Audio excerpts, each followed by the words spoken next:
como dice que Jesús fue acusado de comer con publicanos, ¿verdad? Pecadores. Eso es como decir la gente común. Nosotros en nuestra cultura vemos esto como que, ok, what's the big deal? Estaban comiendo juntos. No, en la cultura judía de esos tiempos, comer con alguien significaba confraternidad íntima. Era algo serio. Uno se sentaba, sentarse a la mesa era sagrado. Entonces, a él sentarse y partir el pan con ellos, ellos lo veían como que él está participando con ellos en su pecado. Sin embargo, Jesús les dijo, yo no vine a los justos, sino al pecador. Y si podemos permanecer esa actitud en nuestro espíritu, vamos a permanecer cercanos al corazón de Dios, ¿verdad? Entonces, estamos en una serie que me parece ha sido increíble para nosotros con todo el corazón. Estamos hablando en nuestros grupos. En los grupos pudimos hablar un poco más acerca sobre compartir el mensaje, compartir a Jesús. Hablamos sobre esa importancia, lo que la mujer samaritana hizo cuando escuchó, creyó, ¿qué fue a hacer? A compartir. Y en los grupos hablamos cómo esto lo podemos aplicar a nuestras vidas, qué pasos podemos tomar, cómo podemos entender esto y hacerlo más personal. Hoy estamos entrando a otra parte de esta serie con todo el corazón y vamos a hablar sobre mi alimento. Queremos discernir de esta misma enseñanza, la historia de la mujer samaritana. ¿Dónde está nuestro alimento verdadero en nuestras vidas? Vamos a leer Juan capítulo 4, verso 27. Juan 4, 27 al versículo 32. La escritura dice, en esto vinieron sus discípulos y se maravillaron de que hablaba con una mujer. O sea, para ellos se fue increíble que Jesús estaba hablando con una mujer. Comprenda la cultura y las diferencias en la cultura a hoy en día, ¿verdad? Para ellos era algo insólito que esta persona estuviera. Ahora, él habló con otras mujeres, claro que sí, habló con Marta, habló con la otra María, María Magdalena. ¿Para qué? Para ministrarles y llevarlas a la salvación. Pero primero lo vieron hablando con esta mujer samaritana, quedaron atónitos de que estaba los apóstoles obviamente no van a juzgar a su rabí, pero si los fariseos lo hubieran visto, hubiera sido otra cosa más para apedrearlo, porque estaba cruzando esa línea. Y eso es también lo que estábamos hablando temprano hoy en el servicio en inglés. Hemos estado hablando sobre 1 Corintios 11 del 3 al 16, donde habla sobre las coberturas, todas esas cosas que tienen que ver sobre oración, profetizar. Y hablamos de que cómo la vida cultural ha cambiado dramáticamente de ese entonces a hoy en día. La cultura cambia. Y hay cosas tan culturales que por eso son un poco difíciles de entender hoy en día, porque Pablo o Pedro no están enseñando algo para la iglesia perpetua por todos los siglos de los siglos, sino que Pablo en ese caso está escribiendo una carta hablando sobre un problema local que estaba sucediendo en una congregación, y podemos entender contexto de eso. Pero cosas cambian. Ustedes saben que la cultura cambia, ¿no? O la cultura es igualita. Cambia, ¿no? Ok, déjeme demostrarle cómo cambia la cultura. Aquí hay ciertas mujeres, si no todas, que tienen algo que se llama el bolso. Purse en inglés, money bag, cartera, mochila, chuspa, todos los dialectos hispanos. ¿Cómo? Dímelo. Marculto, macuto, Java, mejor dicho. ¿Qué más hay aquí? ¿Alguien quechua o algo? Ok. Esa bolsa o bolso, en Colombia yo creo que se dice bolso, es lo más común, bolso. ¿Ustedes no entienden? Yo digo bolsos, quedaste como que, ¿qué es eso, bolso? ¿Cómo se dice allá en donde tú vienes? ¿Cartera? Ok. Para nosotros cartera es como wallet, como la billetera, exacto. Eh, pero bueno, como sea, ya me comprendieron. Ese artefacto donde usted pone su billetera, si tiene, o puede que esa palabra también sea extraña para muchos. ¿Qué? La billetera donde van los billetes. También donde pone el celular, pone muchas cosas, su Biblia, Dios quiera. Ese objeto en los tiempos de Pablo, las mujeres no podían tenerlo. Y si usted andaba con una de esas, inmediatamente era reconocida. Y va a tener algunas personas de la calle viniendo a preguntarle un poquito. Y hacer un request. Porque solamente las mujeres de la vida de la calle llevaban bolso. Porque eran las únicas que ganaban dinero. ¿Ah? There you go, the bag. No era algo como de, wow, un escándalo. Amén. Gracias a Dios que los tiempos cambian, ¿verdad? Y podamos tener mujeres hoy aquí que tengan un bolso, un malcuto, todas esas palabras, y sean mujeres de Dios. La cultura cambia drásticamente, y por eso es importante que comprendamos que la cultura es como la arena movediza. Cambia, se mueve. Pero hay algo que nunca se mueve, y es la palabra de Dios. Es la verdad de Dios, es la salvación de Dios. Él siempre será el Salvador para toda cultura, para toda nación, para todo lenguaje. Entonces es importante comprender eso. Y cuando estamos leyendo eso, claro, dice que le habló a una mujer y quedaron, wow, ¿cómo así? Sin embargo, ninguno dijo, ¿qué preguntas? ¿O qué es lo que estás hablando con ella? Verso 28. Entonces la mujer dejó su cántaro y fue a la ciudad y dijo a los hombres, venid, ver a un hombre que me ha dicho todo cuanto he hecho, ¿no será este el Cristo? Entonces salieron de la ciudad, vinieron a él. Entre tanto los discípulos le rogaban diciendo, Rabí, come. Y él les dijo, yo tengo una comida que comer que vosotros no sabéis. Ellos querían darle de comer para alimentar su cuerpo natural, pero Jesús obviamente va a usar esto para darnos otra enseñanza espiritual. Y de eso es lo que estamos hablando hoy. De acuerdo a esta enseñanza, queremos amar a Dios con todo el corazón. Queremos de verdad tener una relación saludable, íntima con Dios. Y esa relación íntima con Dios es cuando de verdad entregamos nuestro corazón. Y es interesante que entregar el corazón no es solamente una lista de lo que no voy a hacer. Entregar el corazón no es solamente para un borracho que diga voy a dejar de beber alcohol, o un drogadicto que diga voy a dejar de drogarme. Entregar el corazón es mucho más que eso. Hay veces yo he escuchado personas que dicen la clave para una vida saludable con Dios es oración, ayuno y leer la palabra. ¿Sabes que yo no estoy de acuerdo con eso? Ahora, ¿hago eso? Claro que sí, pero no es la clave. Primero, en estos tiempos no tenían palabra. O sea que les faltaba una de las claves más grandes. ¿Qué Biblia estaban leyendo los primeros creyentes si no existía? Déjame repetir, la Biblia no existía. ¿Cómo estaban siguiendo a Dios? ¿Verdad? Ahora es importante leer la palabra, ya que la tenemos, es una bendición, es un tesoro que podamos tenerlo. Pero yo estaba justamente pensando en esto, donde la gente dice oración, ayuno y palabra. Es como decirle a un matrimonio que si usted quiere tener un matrimonio saludable el resto de su vida, tiene que,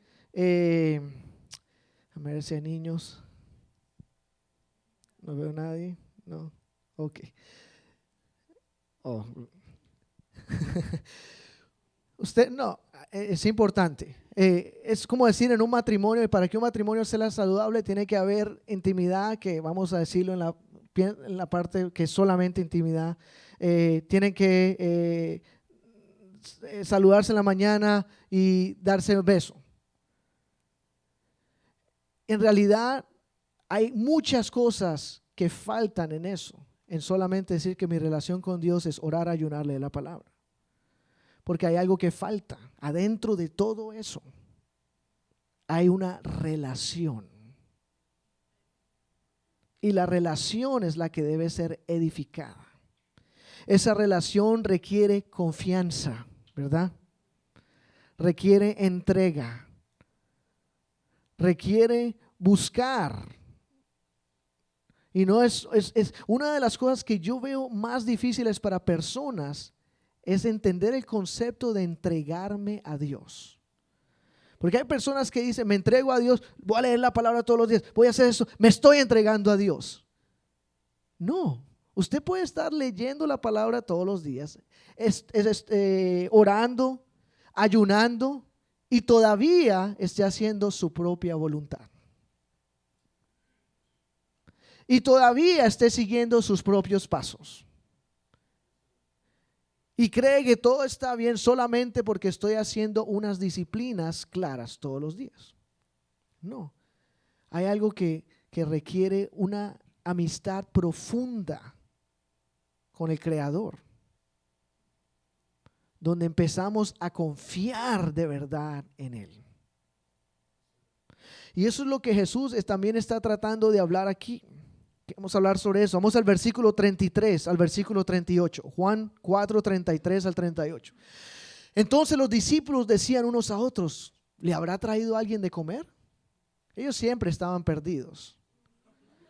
Ese debe ser un poco cómico, ¿no? Para ellos escuchar desde los cielos, porque nosotros hablamos sobre ellos todas las veces que vieron cosas raras, que hablaron y que su respuesta era un poco fuera del contexto de Jesús.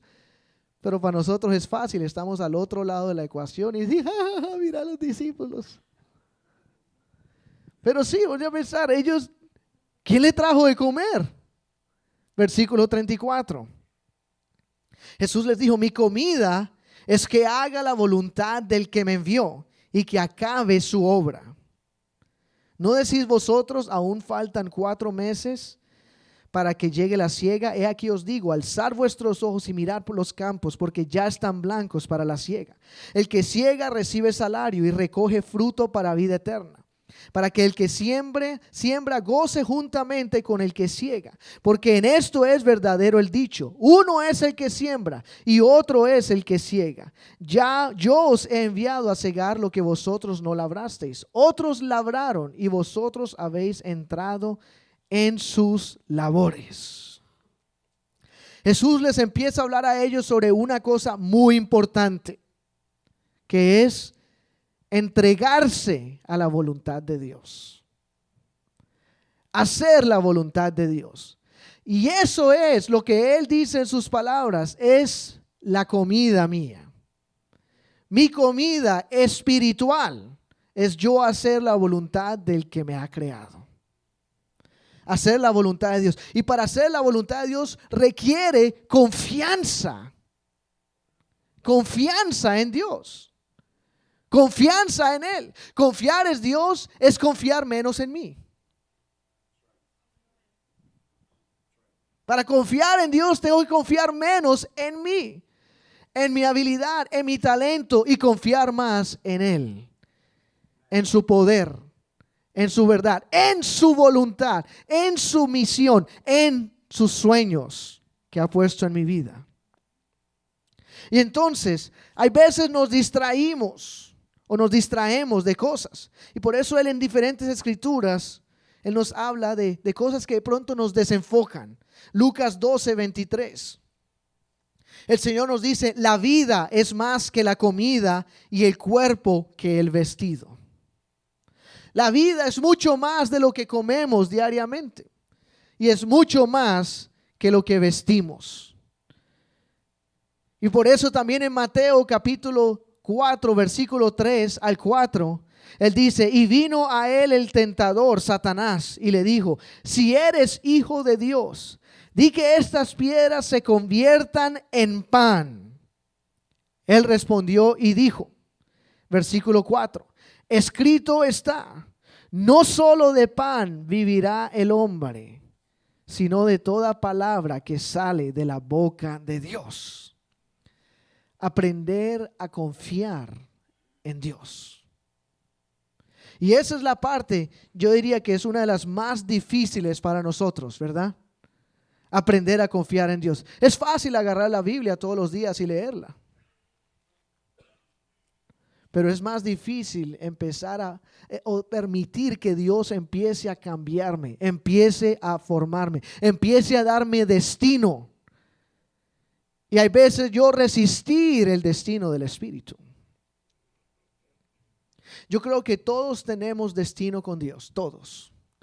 Cada persona tiene una misión, tiene un propósito, tiene un destino que Dios ha puesto en tu camino. Nosotros no vivimos vidas al aire, vidas a la deriva, que no tienen nada que hacer. Solamente somos ovejas andando por ahí, por el pasto locas hasta que venga el Señor a recogernos. Si Dios nos permite vivir, es porque hay un propósito. Es porque tenemos propósito y tenemos destino. Y ese propósito y ese destino se vuelve alimento para tu vida. Jesús dijo: yo sé cuál es mi alimento. Mi alimento es hacer la voluntad del que me ha enviado. Y su voluntad era ser obediente hasta la cruz. Y él mismo le dijo a sus discípulos: yo soy bautizado con un bautismo que ustedes no pueden estar bautizados. Mi destino, mi llamado no es el de ustedes. Y ustedes no pueden vivir el destino y el llamado que yo tengo. El cual era tomar el pecado de todo el mundo sobre sí mismo y llevarlo a la cruz. Ese era el destino. Al mismo tiempo, en el tercer día, levantarse de entre los muertos, ¿verdad? Pero en la escritura y durante el tiempo vemos personas que tuvieron destino y les tocó llegar a luchar. Hay veces consigo mismo, hay veces con movimientos o con grupos de personas para llegar a su destino. Leemos de Abraham, Génesis 12, el Señor le dice a Abraham: Abraham, salte de la casa de tu parentela a una tierra que te voy a mostrar. Y de repente Abraham tiene que enfrentar a su familia, tiene que enfrentar a su esposa, tiene que enfrentar a su padre que le toca dejarlo, enfrentar todo lo que él conoce a fin de seguir un sueño que Dios le está dando, ¿verdad? ¿Y qué es lo que necesitaba Abraham? ¿Leer la palabra en ese momento? No. ¿Qué necesitaba Abraham? Confiar en el Dios Altísimo. Hay momentos donde ya no se trata más sobre teoría, sino acción. Donde ya necesitamos saber qué es lo que tú quieres, Señor. Confiar en Él. ¿Cómo puede esto materializarse en nuestras vidas? Hay personas aquí, se puede materializar en cambio de trabajo, en decisiones en su vida personal. Hay veces que Dios está llamando, porque Dios nos está llamando constantemente a algo. Constantemente está poniéndonos una visión, una meta, un sueño. Nosotros no somos gente que vive sin visión. La Biblia dice: por falta de visión el pueblo perece. Falta de visión, falta de dirección. Y tiene que haber una dirección en nuestras vidas. ¿Qué está poniendo el Señor? Y en esa dirección tenemos que aprender a confiar en Él. Y a veces hay que preguntarle: Señor, ¿qué quieres de mí? ¿Alguna vez le has hecho esa pregunta a Dios? Señor, ¿qué quieres conmigo? ¿Qué quieres tú de mí? Muchas personas hicieron esas preguntas y las respuestas han cambiado. Estamos hablando de destino. No si me pongo este zapato o otra de estas medias. No, en mi destino. ¿Qué quieres de mí? ¿Qué estás esperando de mi vida en esta tierra? Eso, cuando tú empieces a descubrir eso, empieces a comer la comida que Jesús está hablando, que es hacer la voluntad del que te ha enviado. Porque tú también y yo hemos sido enviados a algo. Si Dios no nos necesita para nada, podríamos estar regocijándonos en la gloria ya, ¿verdad?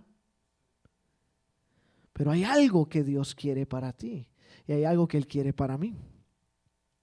También vemos a Rebeca en el Antiguo Testamento. Hablamos de ella en el servicio en inglés un poco, donde es conocida como una de las matriarcas de nosotros. Está Sara y luego viene Rebeca. Y Rebeca fue descubierta por Eliezer. Eliezer fue enviado por Abraham. Ve y encuentra una esposa para mi hijo Isaac. Eliezer fue un mensajero. Amén. Un mensajero de esposa. Eso es prácticamente lo que Pablo está diciendo en 1 Corintios 11:10. Por esta causa, la mujer debe tener autoridad sobre su cabeza a causa de los ángeles. La palabra ángeles son ángeles mensajeros. ¿Qué mensajeros? Los mensajeros que eran enviados para desposar personas. Eso era algo conocido en la cultura judía por años y años, desde los tiempos de Eliezer. Esto se volvió una cultura de enviar a alguien, y no este Eliezer, sino el verdadero, el de los antiguos. Aunque Eliezer ya es bien adulto, ya sabemos eso, pero no estamos refiriéndonos a este. Yo ya le fui claro a Eliezer de que él no podría ser sacerdote, porque ese corte era prohibido a los sacerdotes en el Antiguo Testamento. Era una abominación que él estuviera peluqueado de esa manera. Pero desde los tiempos de Eliezer, el de la Biblia, el servidor de Abraham, los judíos han repetido esta clase de cosas, donde un hombre es enviado a buscar una esposa para el príncipe de la familia. Y cuando encuentran a la mujer, ¿qué hacen? Le daban sus regalos, como a Rebeca le dio 2 brazaletes de oro, un nose ring, ¿cómo se dice? Un anillo de nariz, una naricera, no sé si así se dice, pero uno de esos. Parece que en esos tiempos era bien hip, y no solamente bien hip, sino aceptado culturalmente, porque Eliezer, el servidor del patriarca de la fe, la vistió de esa manera a Rebeca, le dio sus regalos, sus bendiciones, y desde ese entonces ha sido una práctica de la cultura judía. Los judíos, cuando una mujer se casa, sus regalos son eso. Son toda clase de adornamientos que le dan y la bendicen para el matrimonio, y todo esto viene desde los días de Eliezer. Pero de esta manera Eliezer va y fue un mensajero de esposa. Y eso es exactamente lo que Pablo se está refiriendo. Y eso es algo escrito en el Talmud. El Talmud dice que un hombre puede desposar a una mujer por sí mismo o por su ángel.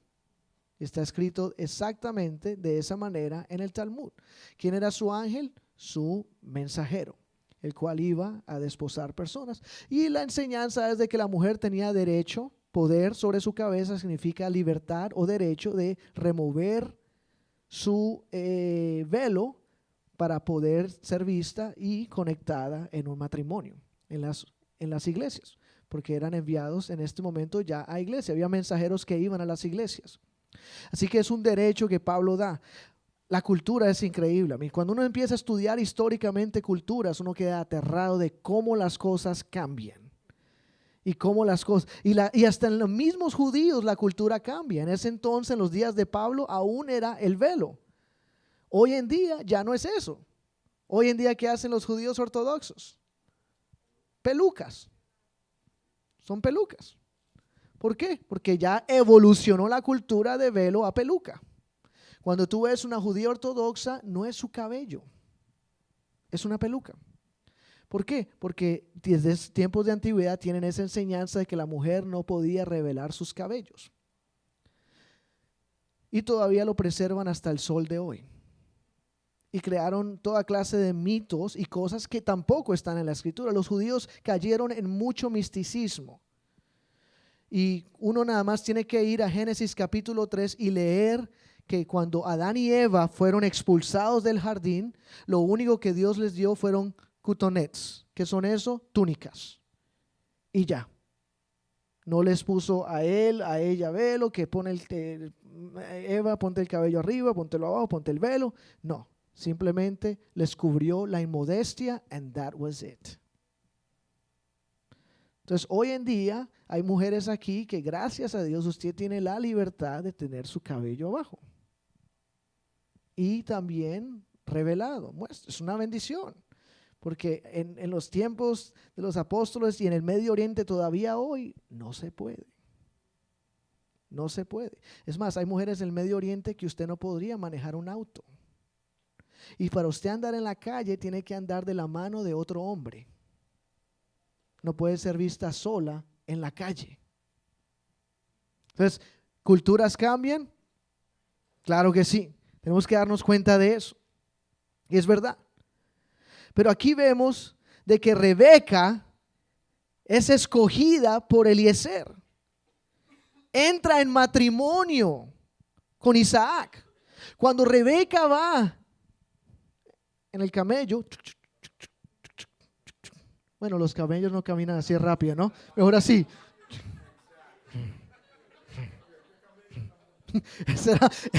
Ese camello iba rápido, te digo. Sí, ese camello descubrió el café. Sí. Tú sabes que de ahí viene la enseñanza del café, ¿no? De que monjes vieron, bueno, no eran camellos, eran burros o otro animal. Los vieron comiendo y que se electrizaban y salían corriendo y por todo. Y dijeron, wow, ¿qué hay en ese fruto? Y empezaron a comerse esos frutos y wow, café colombiano salió.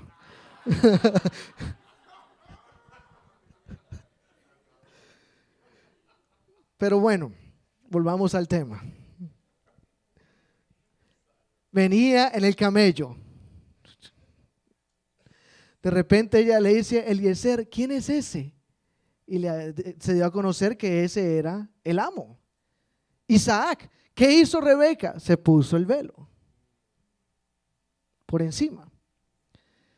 Esa es la razón que los ortodoxos judíos tomaron eso como ejemplo de toda matriarca y mujer de Dios, de los judíos. Entonces todas tienen que velarse y no mostrar sus cabellos en público. Nació de esa escritura. Y los hombres fue cuando Moisés subió al monte de Sinaí, recibió los 10 mandamientos y cuando salió de allá, salió iluminando y se puso un velo. También de ahí los judíos tomaron eso para crear un patrón o un mandamiento extra bíblico de que el hombre también tenía que cubrirse delante de la gloria del Señor. Entonces, hay tantas cosas que empiezan a inventarse culturalmente, pero Rebeca se lo puso, era parte de la cultura, fue a donde amo. Y tú puedes decir, ¿qué tiene que ver esto con todo lo que hemos estado hablando del propósito? Aquí está. Rebeca tenía el propósito y el llamado de Dios a ser matriarca, a ser esposa de Isaac y a levantar 2 naciones grandes en su vientre. Una era Jacob, el otro era Esaú. Y puede que muchas madres aquí no lo vean mucha cosa, el llamado a levantar naciones en su vientre. Pero Dios te ha dado también ese propósito y esa voluntad. Tú no estás nada más criando un niño o una niña. Son naciones, son razas, son pueblos que se levantan de nuestras madres, de nuestras esposas. Y es un propósito santo, propósito que Dios pone en mujeres, en madres. Y es algo que es un llamado divino. Entonces podemos decir, oh no, pero mi llamado, tengo que pararme en la esquina a evangelizar. Si es lo que Dios te ha llamado, ok. Pero si Dios te ha dado naciones en tu vientre, tienes propósito. Tienes algo que atender. Tienes un llamado grandísimo de Dios. ¿Sabes que los que está en tus manos? El futuro está en tus manos. Rebeca sabía que el futuro estaba en sus manos. Y por eso constantemente, porque uno puede decir, oh, Rebeca tenía favoritismo a Jacob. ¿Sabe por qué tenía favoritismo? Porque ella sabía que Jacob era el futuro. ¿Cómo lo sabía Rebeca? El ángel se lo dijo. El mayor servirá al menor. El ángel le dijo, Rebeca, en tu vientre hay 2 naciones y el mayor servirá al menor. Ya ella dijo, ¿qué? El menor es el que va a guiar. El menor es el futuro de nuestra civilización. Y ella puso en su corazón de que estaba protegiendo el futuro del pueblo de Dios. Jacob se volvió Israel. Y de Rebeca, luego más adelante salen las 12 tribus de Israel. Tú no sabes qué está saliendo de tu vientre, ¿verdad? Porque a veces nada más vemos el niño y la gritadera y el caos. Ellos también vivieron eso. Solamente que en esos tiempos las casas eran diferentes, eran tiendas. Quién sabe, de pronto Esaú tumbaba la tienda y les tocaba volver a construir toda la tienda. The tent. Quién sabe lo que sucedía. Pero nosotros sabemos de que puede ser un poquito caótico y frustrante en momentos cuando estamos lidiando con tanta energía, tanta potencia, tanta fuerza, tantas pasiones y sentimientos en estas vidas. Pero tenemos que saber que ellos son el destino, ellos son el futuro. Y es algo que Dios también nos ha llamado a. Si vamos a la escritura del Nuevo Testamento, vemos la importancia que Dios le pone a la crianza. Un énfasis grande y sólido. No es solamente la labor de una madre, claro que no, pero Dios sí le dio una responsabilidad celestial a la madre de nutrir, algo que podemos decir que hay un bias en la escritura entre el hombre y la mujer en esta área. Digo bias porque es un privilegio atender estas semillas del futuro. Y en Timoteo, 1 Timoteo capítulo 2, el Señor Pablo termina hablando, diciendo, sin embargo, se salvará, hablando de la mujer, ¿sí qué? Engendrar a hijos. Hay toda clase de doctrinas y enseñanzas que se han ido por todo lado sobre esa escritura. Mi esposa y yo hasta en un momento de nuestras vidas caímos en una de esas enseñanzas falsas, donde una mujer estaba tratando de enseñar que esa escritura significa, porque dice se salvará engendrando hijos, que significa de que la mujer no va a tener dolor de parto. La mujer cristiana de verdad, la que es espiritual, va a llegar y va a hacer, ok, todo bien. Gloria a Dios.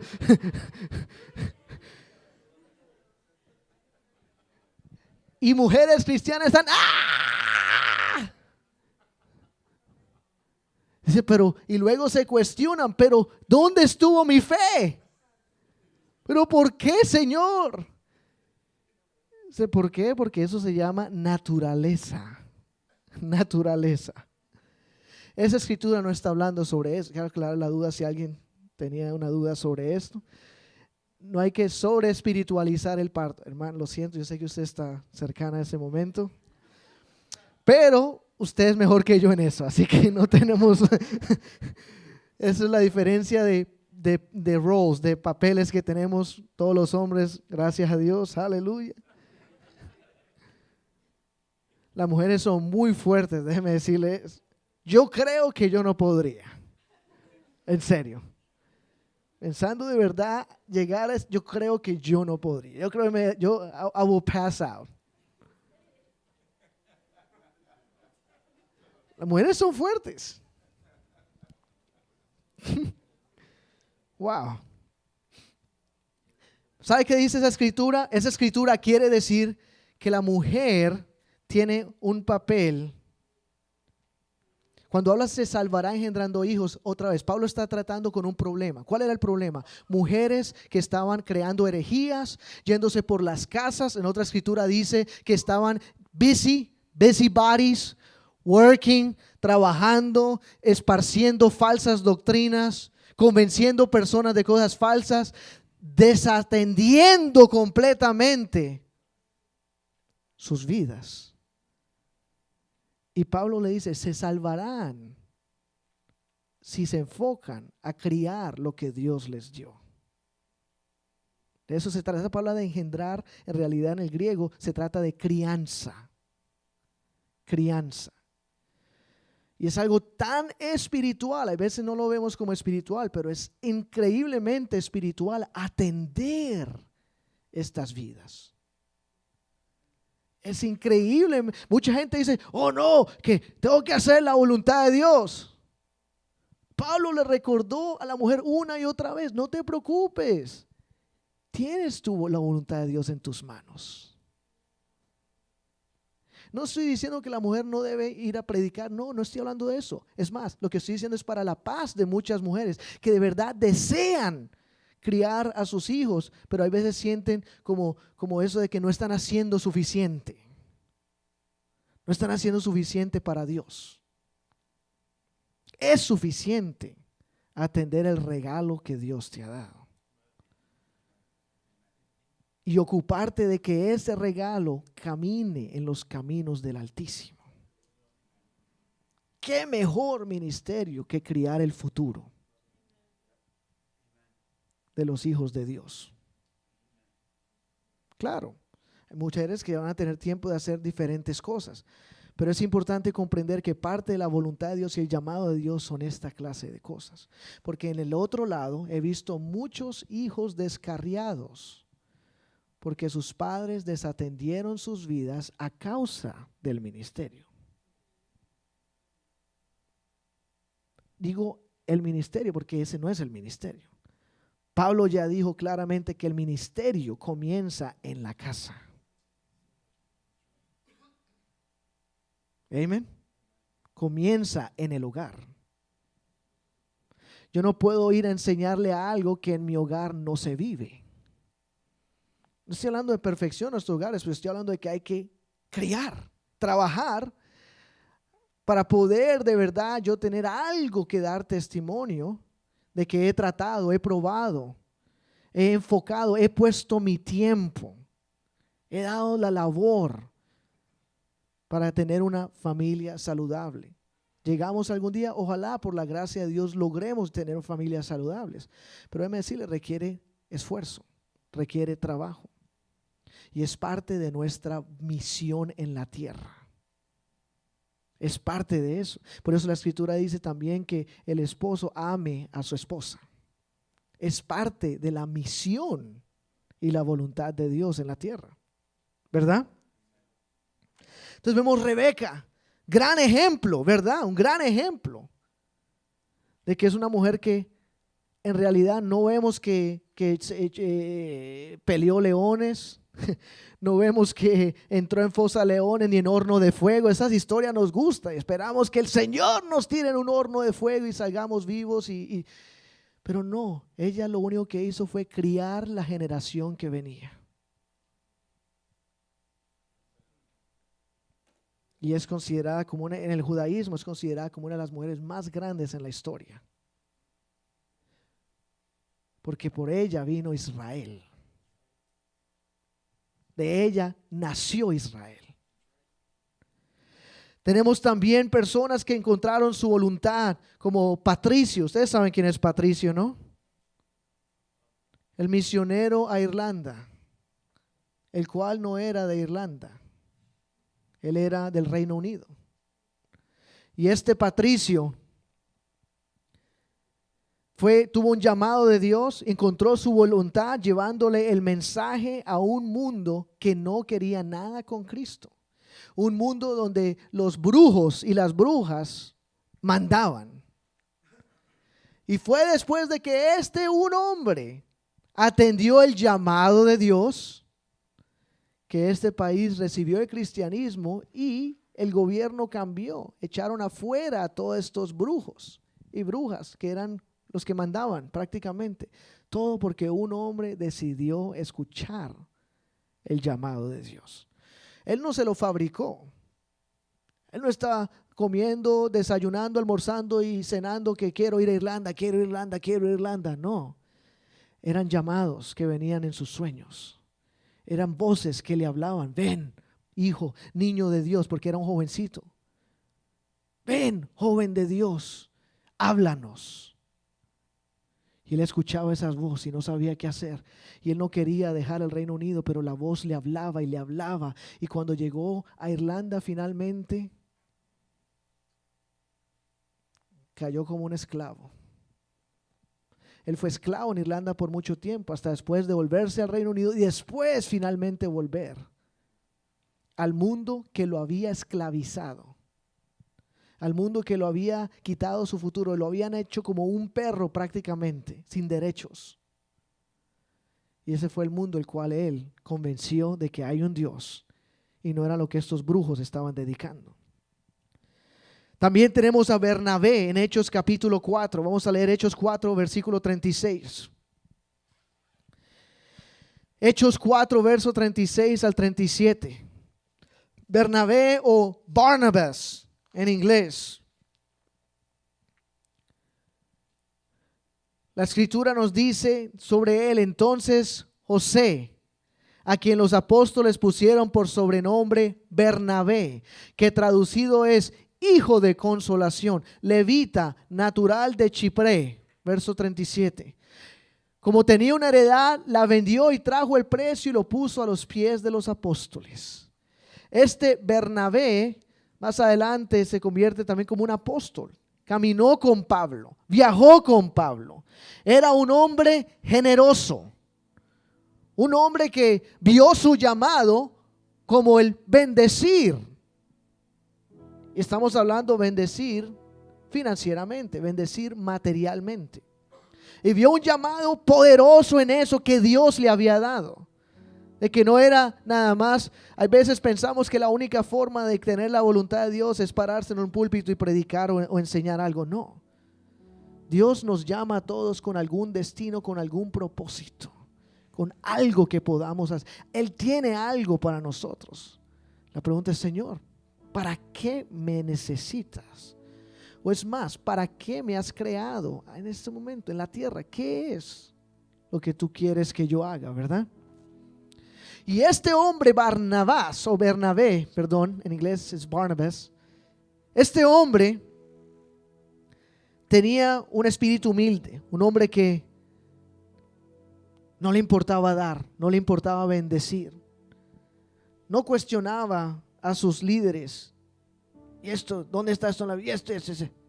No, él simplemente vendió esta propiedad y la trajo a los pies de los apóstoles. No era su única propiedad, porque la misma escritura dice tenía una heredad. La mayoría de tierras que se vendieron durante los tiempos de los apóstoles era gente que tenía múltiples tierras y vendían cosas extras que tenían en sus vidas para traerlas a los pies de los apóstoles. Pero hay que a veces preguntar: Señor, ¿qué es lo que tú tienes para mí? ¿Cuál es mi llamado? ¿Para qué soy bueno? ¿Para qué sirvo? Y este mismo Bernabé es el que más adelante vemos un problema que sucede. Un problema que sucede con Pablo por un hombre llamado Marcos, Juan Marcos. Pablo no quería a Juan Marcos. Pablo decía, este es débil, él no sirve en nuestros viajes misioneros. Bernabé dijo, él sí sirve, sirve para mucho. Discutieron, ¿verdad? ¿Sabes qué sucedió de esta discusión? Se dividieron. Se separaron los dos grandes apóstoles. Se separaron. Ya no eran más Pablo y Bernabé. Se fueron por caminos separados. Dios bendijo la separación. Y Bernabé restauró a Juan Marcos. Y Juan Marcos luego nos escribió el Evangelio según San Marcos.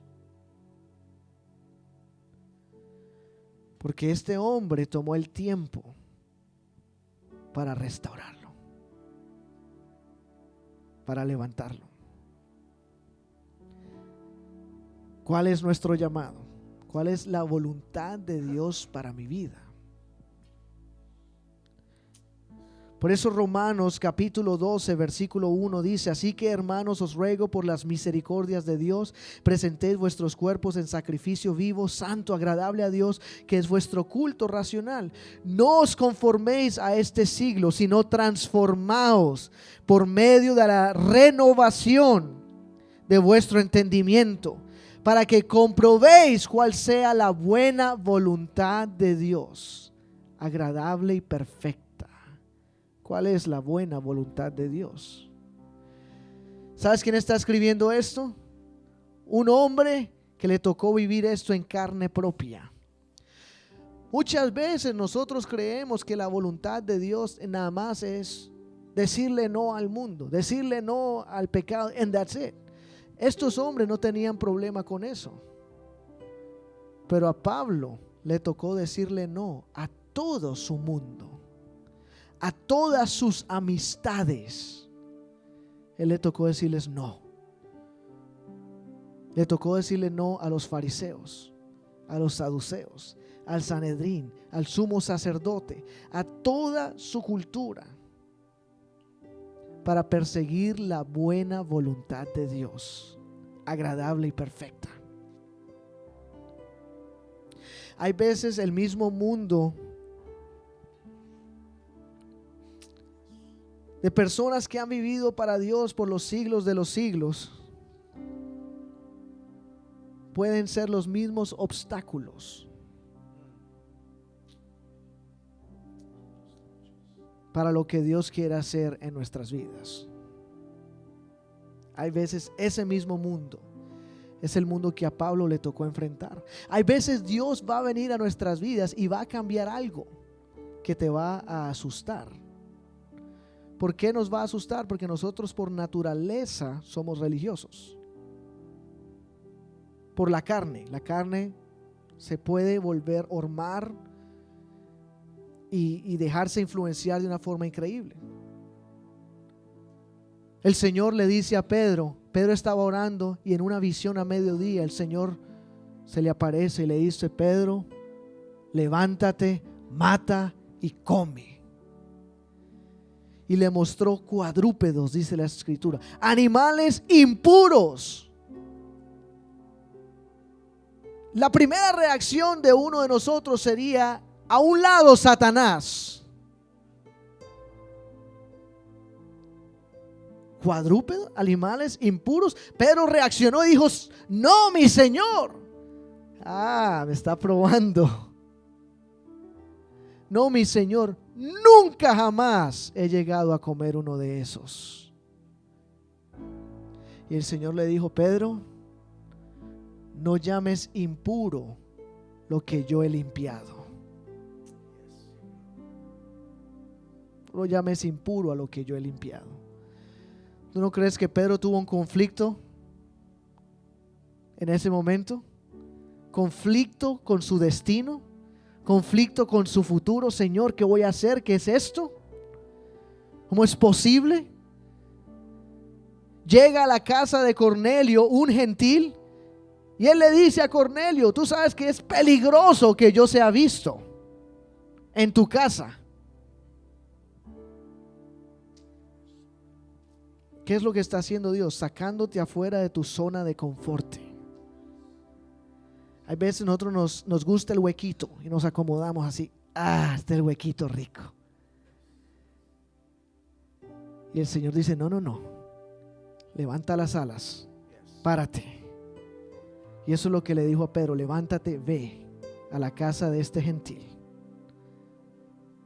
Lo llenó con el Espíritu Santo. Hasta Pedro quedó friqueado. Dijo: ahora sé que el Señor no tiene acepción de personas. Amén. ¿Cuál es la voluntad de Dios? ¿No? Esa es la pregunta.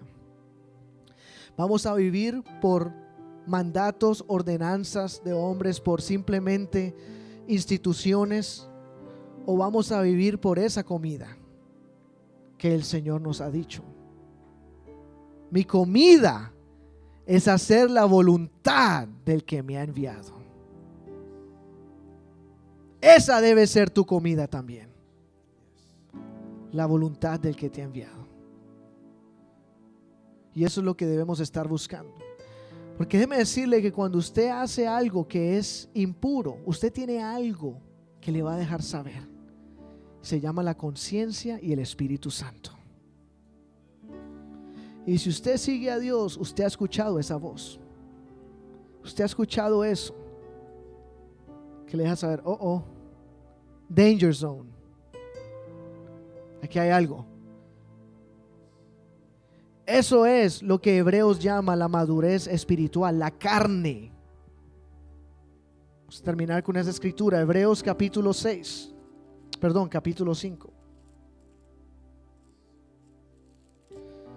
Si encuentro Hebreos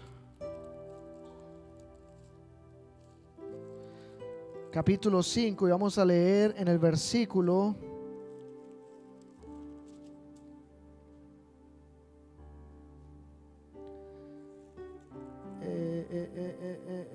aquí está. Ok. Versículo 12. Hebreos 5:12. Dice: porque debiendo ser ya maestros después de tanto tiempo, tenéis necesidad de que se os vuelva a enseñar cuáles son los primeros rudimentos de las palabras de Dios, y habéis llegado a ser tales que tenéis necesidad de leche y no de alimento sólido. Versículo 13. Y todo aquel que participa de la leche es inexperto en la palabra de justicia, porque es niño. Verso 14. Pero el alimento sólido es para los que han alcanzado madurez, para los que por el uso tienen los sentidos ejercitados en el discernimiento del bien y del mal. Eso es lo que Dios quiere que cada hijo de Dios sea. Que aprenda a seguir la voluntad de Dios, discerniendo usted mismo entre el bien y el mal. ¿Cómo? Porque le ha tocado ejercitarlo. No llamando al pastor, como dijo la semana pasada: pastor, esto, me caso, no me caso, compro, no compro, muevo a la derecha, a la izquierda, no, sí, ¿qué hago? No, es ejercitándolo día a día. Señor, ayúdame, guíame Espíritu Santo, guíame. ¿Verdad? Guíame. Esa es la madurez que Dios desea para todos. Esa es la madurez que Él está buscando en sus hijos. Y que podamos de verdad empezar a seguir su voluntad. Su voluntad. Aleluya. Vamos a ponernos de pie. Hoy vamos a orar.